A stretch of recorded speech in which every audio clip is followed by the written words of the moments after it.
Bonjour Frédéric Oudéa. Anne-Claire, bonjour. C'est aujourd'hui la 6e édition du Climate Finance Day. Vous étiez avec nous l'année dernière. Un an après, qu'est-ce qui a changé pour votre compagnie dans un monde en crise et quelles perspectives voyez-vous ?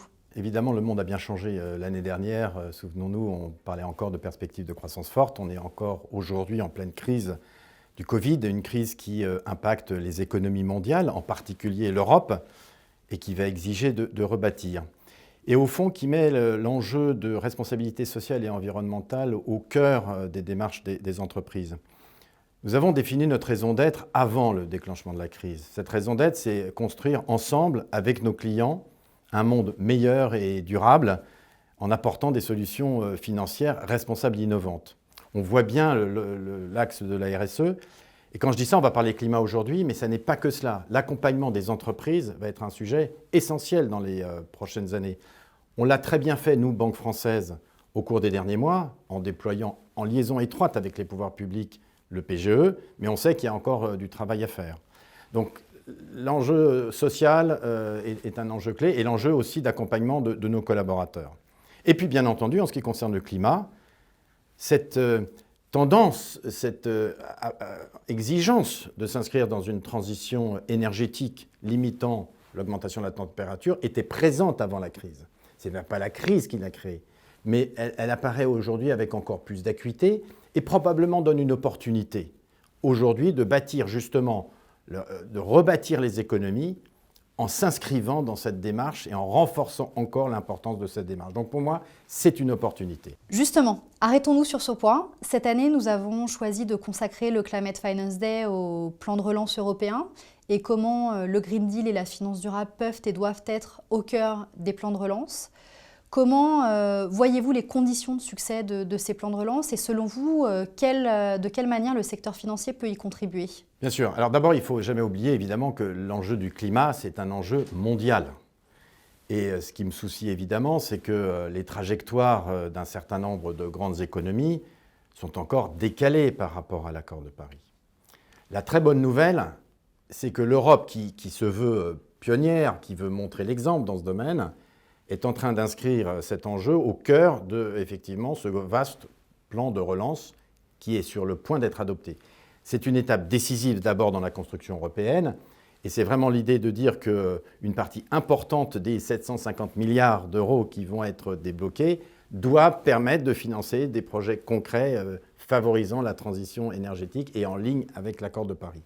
Alors, au-delà évidemment du fait qu'il faut que ce plan soit voté et que l'argent soit rapidement disponible, moi ce qui me semble essentiel, c'est une bonne coopération entre les autorités publiques de toute nature, la Commission, les gouvernements, et la France là aussi veut être pionnière dans ce domaine, les régulateurs en ce qui concerne bien sûr le secteur financier et l'ensemble des acteurs privés, que ce soit des entreprises qui vont aider elles-mêmes à mettre en place ces projets, ou bien entendu le secteur financier, et en particulier les banques, qui ont un rôle clé à jouer pour adapter leur offre et apporter les financements adaptés à l'ensemble des projets. Et on sait que ces projets sont extraordinairement diversifiés. Et vous, Société Générale, comment allez-vous accompagner vos clients dans cette transition justement et quelles actions nouvelles allez-vous mettre en place pour tenir cette trajectoire ? Alors d'abord peut-être un mot avant cela. Nous avons aussi tenu nos engagements en repensant à l'année dernière en matière de sortie du charbon. Nous, les banques françaises, nous avons été au rendez-vous, et Société Générale en particulier, à renforcer ces engagements en matière de sortie du charbon. Et nous examinerons en 2021 justement comment nos clients eux-mêmes s'engagent dans la transformation de leur mix et effectivement sont cohérents avec nos engagements de sortie en 2030 et 2040 selon les géographies. Alors au-delà, on est en train justement de bâtir nous un nouveau plan stratégique 2021-2025. Et j'ai mis la RSE au cœur de la démarche stratégique de tous nos métiers. Ça veut dire quoi ? Ça veut dire que chacun des métiers doit réfléchir à la manière justement d'accompagner ses clients concrètement en leur expliquant ce qui est en jeu, parce que nous avons un rôle de pédagogie, et puis aussi en mettant à leur disposition les financements les plus adaptés, leur permettant l'accès aux financements adaptés à leurs propres investissements, à leur développement en matière d'énergie renouvelable, etc. Alors, très concrètement, les domaines sont extraordinairement variés, comme on le sait. Ça passe des grandes infrastructures, de la transformation des villes. C'est la mobilité avec notre filiale ALD, par exemple, qui change le mix de ses flottes de véhicules. C'est bien entendu la rénovation des bâtiments, les financements adaptés à la fois collectifs ou individuels à des particuliers qui souhaiteraient faire leurs travaux. Bref, c'est encore une fois s'inscrire dans cette démarche de réflexion sur, dans les prochaines années, de quoi vont avoir besoin nos clients pour eux-mêmes accompagner cette transition. Ce qui est très important aussi, c'est évidemment d'avoir un cadre. De ce point de vue, Société Générale a travaillé depuis 2018 avec 4 autres banques, BNP, ING, Standard Chartered et BBVA, dans le cadre du groupe qui s'appelle Katowice, pour définir une méthodologie d'alignement des portefeuilles. Et prenant un scénario de référence, qui est le scénario de développement durable de l'Agence internationale de l'énergie, et appliquant cette méthodologie, nous prenons l'engagement aussi d'aligner tous nos portefeuilles de financement, justement, sur ce scénario. Et dans les prochains mois, et en liaison avec ce plan stratégique, nous allons inscrire l'allocation de notre capital dans cet alignement. Nous commençons par le portefeuille aussi le plus carboné, en ayant traité le charbon, qui est l'extraction du pétrole et du gaz. Et nous annonçons une réduction en valeur absolue de 10% de notre empreinte actuelle en matière d'extraction de pétrole et de gaz. Donc c'est un engagement extrêmement concret, à court terme, par rapport aux échéances de 2050, dont on parle souvent en matière de neutralité des émissions carbone, et totalement aligné avec cette perspective de plan stratégique.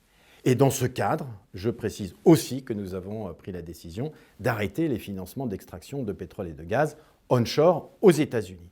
Donc vous voyez des actions très concrètes aussi d'alignement des portefeuilles au-delà de la définition précise de tel ou tel mode de financement. Je rappelle nos engagements aussi en matière de financement des transitions énergétiques, 120 milliards d'euros que l'on va contribuer à lever via notre bilan ou des émissions obligataires vertes entre 2019 et 2023. Un ensemble donc de moyens financiers considérables, une nouvelle fois, pour accompagner nos clients dans leur propre transition énergétique. Ce sont des annonces importantes que vous faites aujourd'hui. Comme pour le charbon, on voit bien qu'il y a un besoin de transparence et de suivi des engagements pour répondre aux attentes de la société civile. C'est tout l'objectif de l'Observatoire de la finance durable que Finance for Tomorrow lance aujourd'hui avec les différentes fédérations professionnelles, dont la Fédération bancaire française.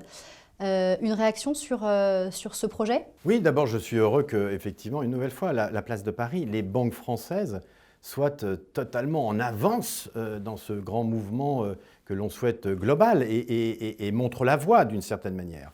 Et là aussi, on a tenu nos engagements. Il y a un an, on indiquait que oui, dans un an, l'Observatoire du financement durable démarrerait ses travaux. C'est le cas demain en commençant donc cette trajectoire de transparence.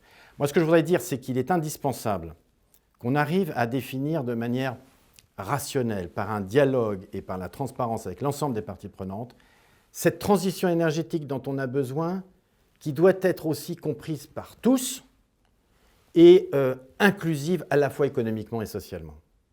Nous sommes encore une fois dans une crise économique grave.